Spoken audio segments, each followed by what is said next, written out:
Hey guys, good evening. We're back for, what is this, week 5? Let's check here. Skulls and Shackles, week 5.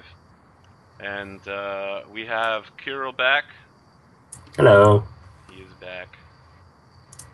Let's check in with everybody, and let's start with Dan. Dan, I know you didn't get the Humans vs. Zombies moderator gig, which, Eh, it's kind of terrible because Humans vs. Zombies is awesome. I know. Next time, though. Next semester. Anything else happening for you? Uh, Other than classes, one big TV production class, sitcom that we're working on. We recently done auditions, and we're working out a schedule It's called for How I Met Your shooting. Father. It's actually set in a high school, very much like Community, only different, slightly. Well, Community is also excellent. What is new with Kirill? I know what's new with Kirill, but can you tell the audience all the new amazing things that he can do? Oh, all the new amazing things that he can do. Well, Kirill took another level in Investigator that brings him up to level 2. As for class abilities, he got Poison Lore and Poison Resistance. Poison Resistance, exactly what it says on the tin, +2 bonus against poisons. Poison Lore, if I can just pull it up, I'll read directly from Just, Deep Understanding and summon it up real quick. when he comes across a poison substance, he can attempt a Knowledge Arcana or Knowledge Nature check to identify the poison, and another Craft Alchemy check to neutralize the poison. Both these checks take a minute. Excellent. And I also picked up one new spell, a lot of new skill points, and I have a positive BAB now, which is always nice. Yes. Yes, indeed. All right. Craig, how are you doing this week? You and Sifri. Doing well. No changes at all for Sifrig this week, but he had a pretty good week last week. Nothing dramatic and no deaths, so good. You were temporarily dethroned from the popularity poll, which I know is so important to all of you who are not me. Oh, really? Novardi temporarily took the lead with all of the votes. Nice. But I'm sure Sifri will rise back to the top as the salty sea dog that he is. Yeah, man. Alright, Mad Dog Novardi. Last time we left off with you, you were locked in a box, pirate style. How are you doing this week, Adam? Good. You know, just trying to get to the holidays for me, because that's when things start to slow down a bit. So until Thanksgiving comes, it's pretty hectic in my work world. But tell you what, playing Skulls and Shackles really makes the week a lot more enjoyable. So really enjoy it.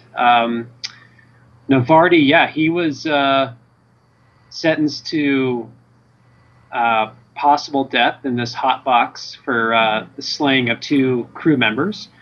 And, he was granted release by the captain, but the flip side is he must board the enemy vessel that's quickly approaching first. So he was cut, his ropes were cut, the box was open, he was given a cutlass, and now he was pointed towards the enemy boat. So he is not skilled at such things, but he's going to give it all he can. We'll see what happens. All right. In the rain, how are you and Sarissa doing this week? I dare to ask.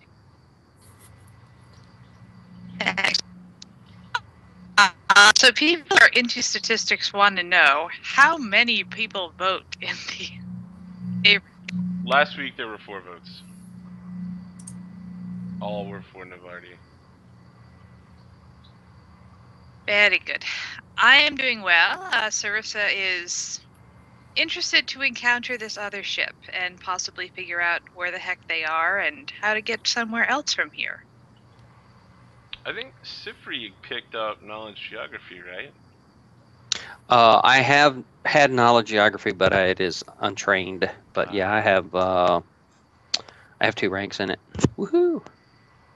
Oh, so it's trained. You just don't have it as a class skill.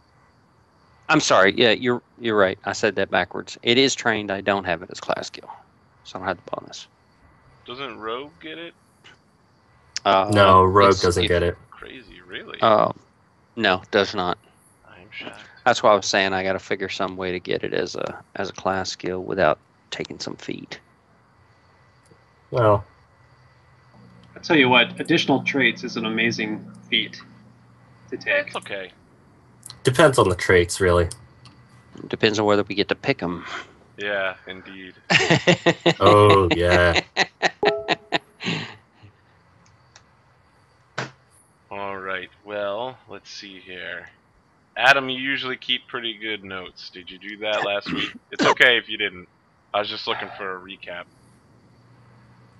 Yeah, I was trying to remember how everything started off. I remember the Master Gunner School, but I couldn't remember what happened right before that. So that my notes were missing from the beginning of the session.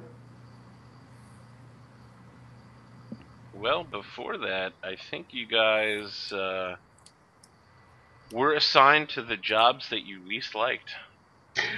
Oh, that's After right. careful interrogation in such a subtle manner that you did not at all anticipate. What job do I have? Oh, don't worry. I'm sure you'll find out soon enough. Because I couldn't get interrogated because I wasn't here. Don't worry. I know what job you like least. Wonderful. And I'd like to say hello again to all of our viewers this week. We will, in fact, be having an encounter with treasure-laden were-tigers riding sharks, as promised, via your tweets. It's just not right, man. For those of you wondering what's happening next week, you can tweet it to me at APGamingREAL, or just drop a note in the chat right now. What one-word descriptor you are looking forward to as a possible encounter or side quest? Is Johnny Depp one word? No, Johnny Depp is 2 words. I will accept hyphenated words like death-robot. Basically anything involving death hyphen is an acceptable option.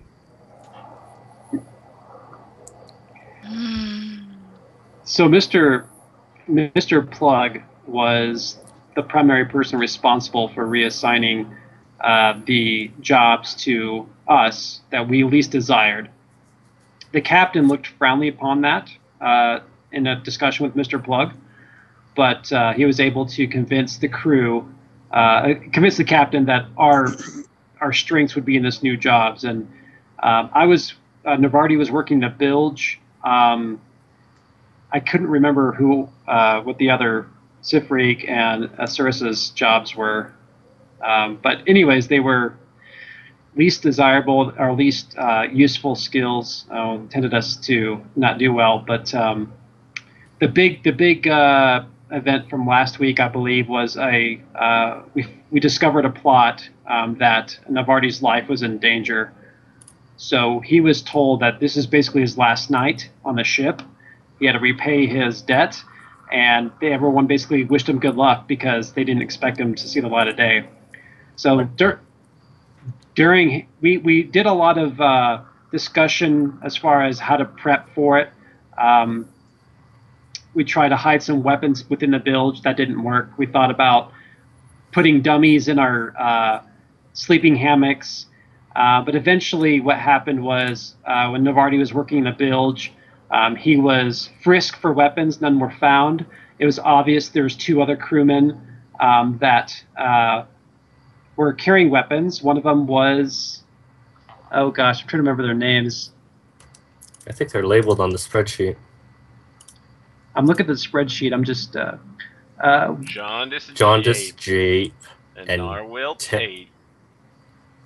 Yeah, and Jaundice Jape was a target by Sarissa. She was trying to do some backdoor passive-aggressive planning to put him in a really bad spot. But I don't think it was passive aggressive. I think the intent was extremely Passive-aggressive? and overtly murderous. okay, I was trying to tone it down, I guess, a little bit, but I guess that one might take it as an insult. So, yes, she was plotting on this particular crewman. So they cornered Navardi in the bilge. Navardi was able to cast a sleep spell and murdered them while they were unconscious, and framed it to look like it was a fist fight and a dagger fight, and he was thrown in the box for that.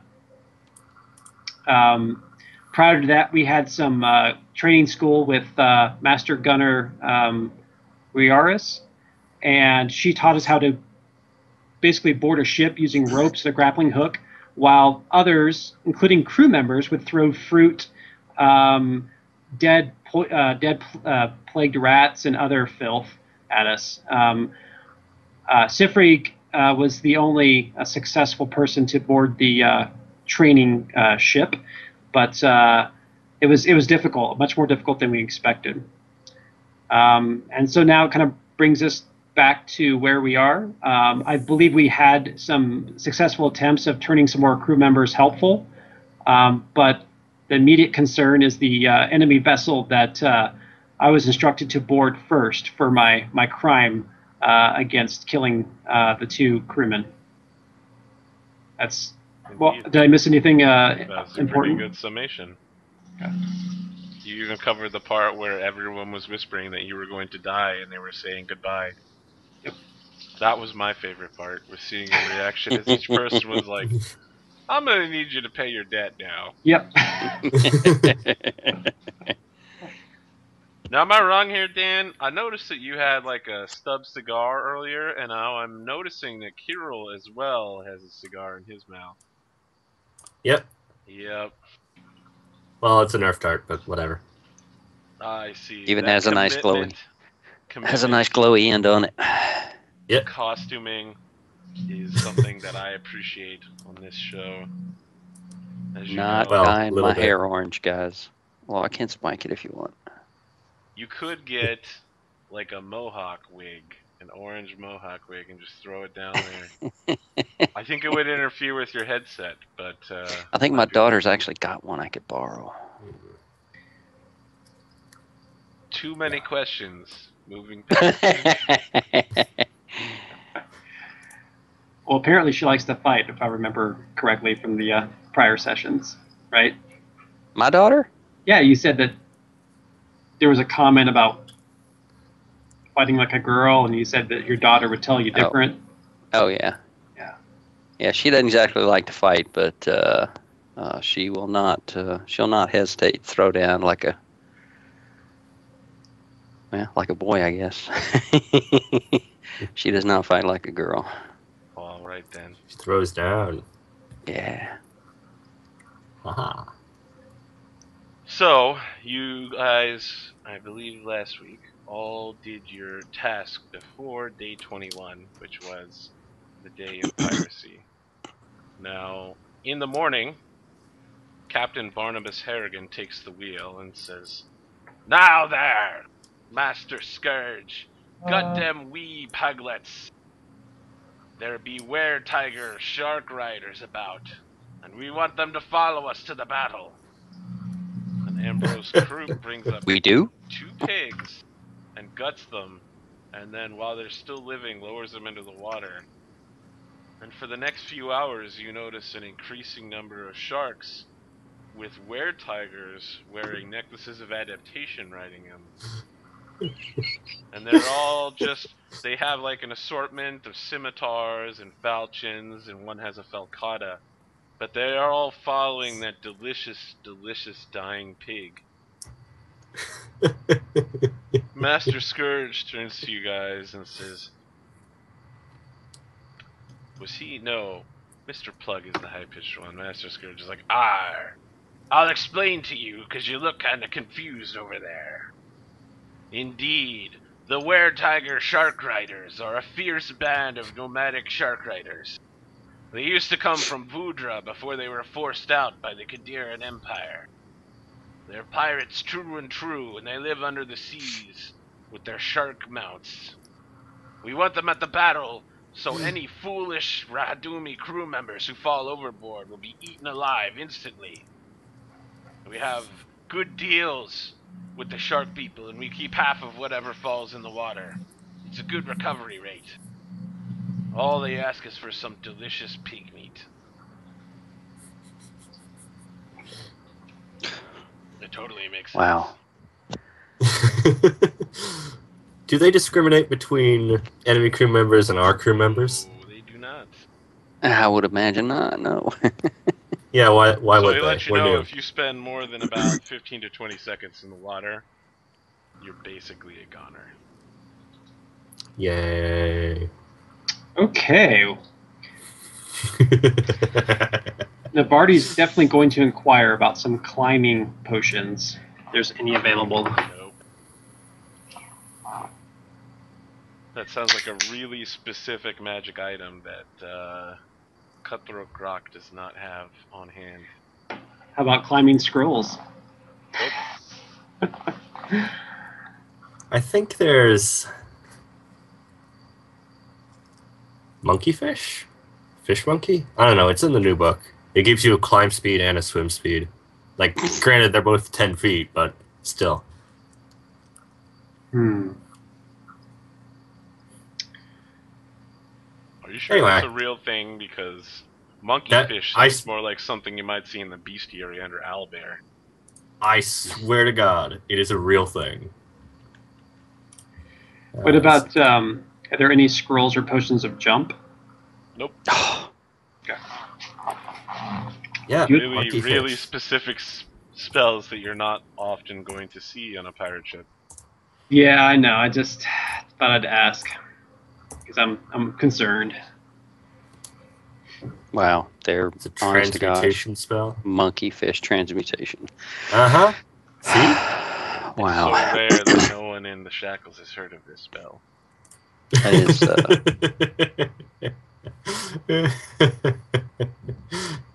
I told you it's a real thing. And all of the spellcasters on board, except for Novardi and Kirill, are all spontaneous casters who have to have preset spell lists.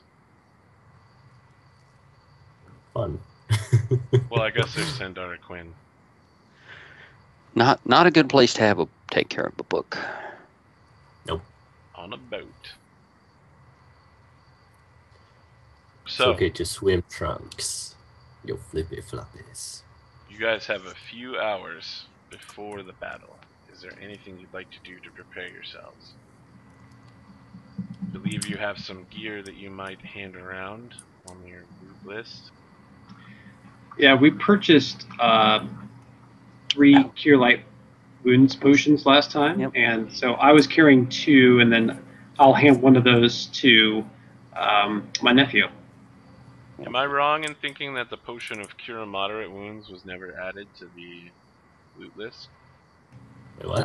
There was a You potion are of cure probably moderate. correct because we did have one. It's not on there. You did get one. That was part of what was involved in at least one person's beating. They said something to the captain like, "Thank you for getting that potion." Oh, wait. I That don't was think that was. Kirill. I don't think that was anything to do with the potion, but But he handed you a potion and you said thank you, and he decided. I don't remember anything about any he was potion. beating. I didn't think about it until Okay, said so I that, guess but I have yeah. that. I'll go ahead and add it to my items list. Okay. So we all have at least one potion, at least one cure potion. I mean, I can make them as extracts. Now or is a good make time to sure make what- your decisions. Yeah, I was gonna say, how long does that take, and what do you need to do it with? I mean, I just need to prep it. Like, prepping an extract takes a minute. What else can you make then? I mean, So- my extracts only work for me. So So, Oh, okay. sorry, who's- I don't have the infusion discovery. who's carrying the potion of Cure Moderate? I guess me, unless somebody else wants it. I think Cyprig probably will need it more than you. We can carry like Cure Lights and He can carry Cure Moderate. He has a lot more. He has a lot more HP to lose. Yeah.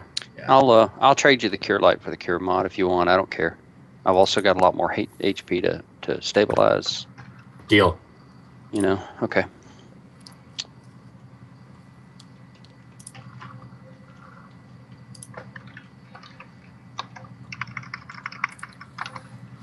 So I got 3 extracts to prep. I'm thinking shield. Heightened awareness won't do me much good. Shield, touch of the sea, and maybe a thing of long arm.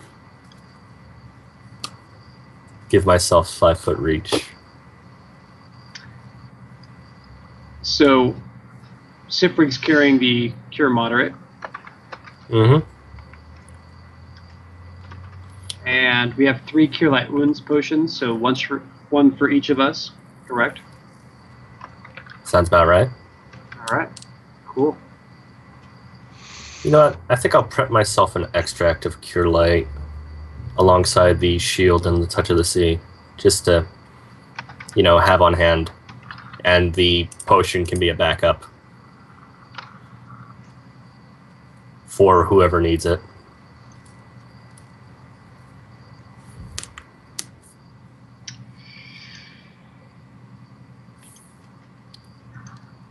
Can't wait until I get alchemical allocation. That'll be so much fun. So I'm going to ask if it's going to be frowned upon if I start fires on this enemy ship. Well, probably we kind of want their cargo. Don't we want their cargo? Or do we really care about the cargo? Oh, they definitely want to capture the ship intact, but your bombs are probably not powerful enough yet to cause any lasting damage. They're going to be hitting the ships with fireball anyway, so.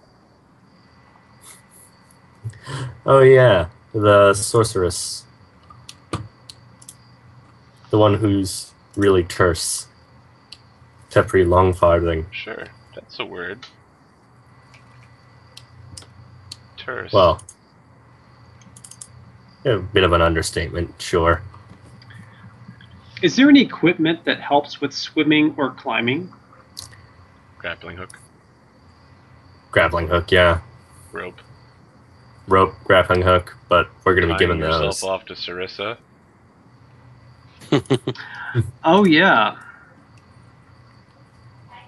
Just to make life more difficult for everyone involved. Gear. I'm wondering if there's any...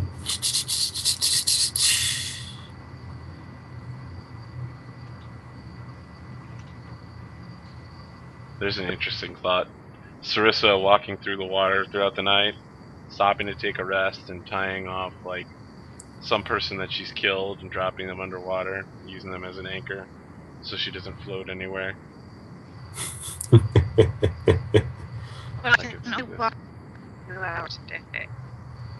Entangling things, splicing rope, tensioning rope. What's Marlin Spike? Nope. Marlin Spike is a... A Marlin Spike grants you a +2 circumstance bonus on skill checks involving the use of a rope. Oops. Yeah, it's a thing you use to braid rope with. Would that include climbing ropes? Using ropes, no. Making knots, weaving ropes, tying ends, rope crafting, rope work. Gotcha. Grappler Screech, most level hospital, monks, overalls, portable prison. Well, I'm going to try to acquire some grappling hook and some rope while we're on the ship.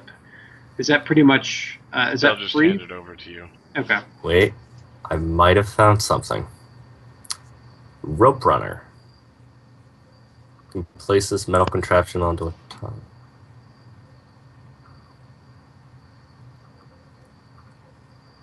Neat. It's basically a zip line. Yeah. So 50 guys, GP. I was given the orders to go first upon this ship. Do you have any suggestions? Fight defensively. Yeah, fight For defensively. starters, it'll slow you down a lot, though. Wait for the two of us to show up, and then hang back, throw bombs. But I was giving the order to board the ship. So do you have any advice for surviving the boarding? Like, should I try to climb across as quickly as possible, or should I stay on the rope? And I don't know if can you fight? Can you full defense while climbing? No. I don't know. No, as You long can't as do you're on the rope. anything else while full. And fight defensively, get across as quick as you can, but use fighting defensively, which shouldn't affect your move speed as far as I know. I'll have to look it up, but it shouldn't affect your move speed. You'll be there, you'll be fulfilling the letter of the law, but you'll be less likely to Yeah, fighting defensively is a standard action. And I think full defenses as well. Yes, you can take a move and a... Well, I think for me, getting across is the hardest thing. I was wondering if I can get some help from Sarissa, or if Sifri would throw me across. I was waiting until you were going to be done to say, how much do you weigh? I weigh 99 pounds. What about your Because gear? he's an elf. But my gear, that depends on, how much of my gear I'm actually taking with me. So I would max out at about 137. And that's with all of my gear, which, I don't need to take a bullseye lantern across unless it's dark outside. All right, so let me look up. All you need is armor, cutlass, maybe your book.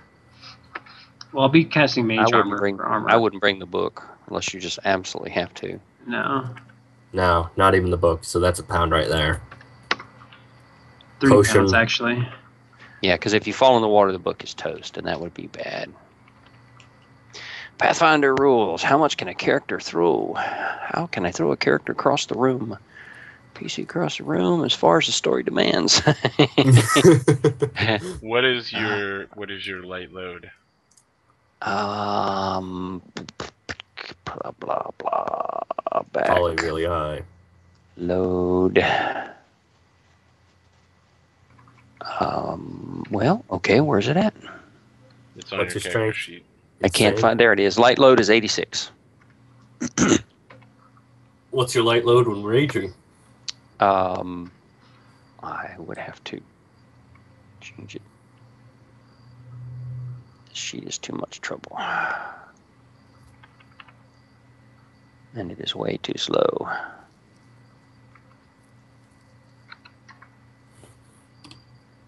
As soon as it catches up, I'll tell you. 153.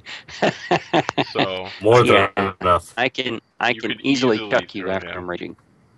he's gonna Nice. land prone, unless he. makes an Yes, you acrobatic will. check. You will land prone. It's up to the DM whether you take damage, depending on what we're trying to do. But I'm still looking for. Well, would it be possible to do an acrobatics check? Yeah, he'll take an acrobatic check just as if he was falling. It's To only not you land have to prone? only throw him 10 feet from one ship to the other. So, assuming you don't fail on your attack roll, as we're going to treat him as a thrown splash weapon. Okay. Yeah, but squares have an AC 5, don't they? Indeed. Throw Novardi into the How drink. far can something be thrown if accuracy is not required? Nobody answered it. You only got to go 10 feet. Well, 10 feet is one range increment for anything that I can throw. Yep. So, yeah. All right. As long as I don't basically roll a 1, I can hit the ship with you. All right. So the dwarf is going to be tossing the elf, and I'm gonna have that cutlass out, pointed towards wherever I fall. What we really should do is just mount a handle on you. Oh, We lost everything you said, Lorraine. Yeah, Lorraine, I think you're breaking up pretty badly. Lorraine said something? Yeah. I don't know whether it's your connection or your mic.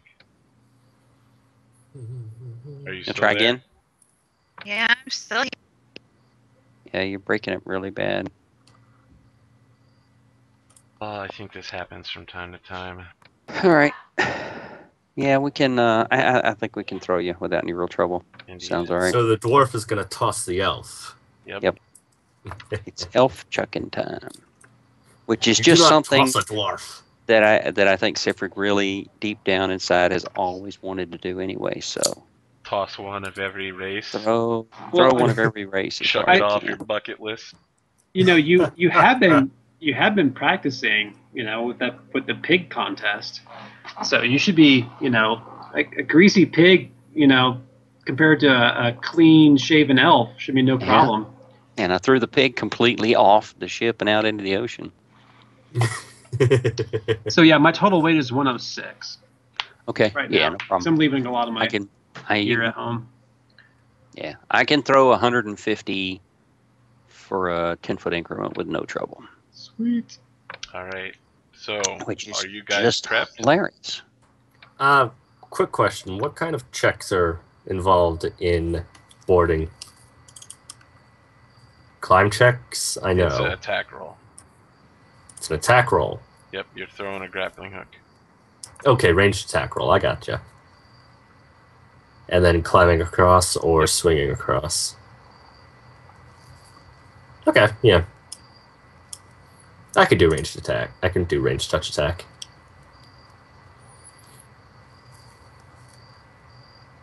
Can I do climb? Oh, I can't really do climb just yet. Darn. I'll be back in 1 second. All right.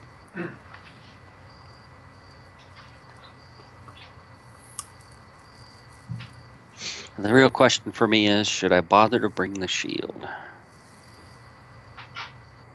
That is a good question. When Captain Sifric throws his Without it, sheet. well, without it, with the Dwarven War Axe, I'm +6 for a D10 +7. That's pretty darn good damage at second level. I'm going to take this brief period while Adam is AFK to toss out this link right here for Dawnforge Cast. Dawnforge Cast is run by Andrew Armstrong, who is a fantastic game master. You should really check out his videos. I think he's got about 9 years worth of content up right now. Whenever I question something, whenever I look for new ways to GM or new ideas, I typically go to his videos first.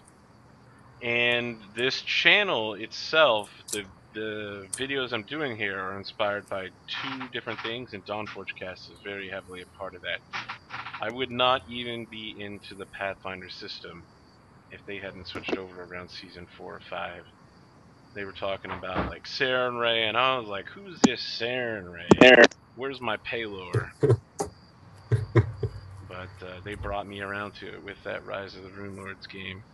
So if you enjoy videos like this of streamed games, if you enjoy looking up facts about the Galarian lore and reviews of various gaming systems, Dawnforge Cast is where you want to go to. Nice. And if you're watching this on YouTube, it's even on my suggested channel list right here with a big thumbs up. Adam, I believe you watch Dawnforge Cast, and I think someone else here said that they watched it as well. I do. Yeah, I watched a few of their videos. It's very professionally done, and it's a lot of good content. I mean, the amount of content that he has to watch, not only the games, but more inside knowledge with the game, is amazing. So it's a great entryway to get into the game, but it's also for experienced players and GMs that want to refine their style and just kind of think outside the box. I have in fact showed up on 2 Dawnforge modules when he played the first 2 parts of Thornkeep with me. I believe he died both times. It was very sad. I think the biggest theme, I'll cut this short, but the biggest theme I come away with is it's a game to have a lot of fun with. Sometimes you get into certain ruts or whatever, but his personality comes across, and the message is have fun role playing. And at the bottom line is that's why we do it. Indeed, indeed. So now that you're back, I think we're ready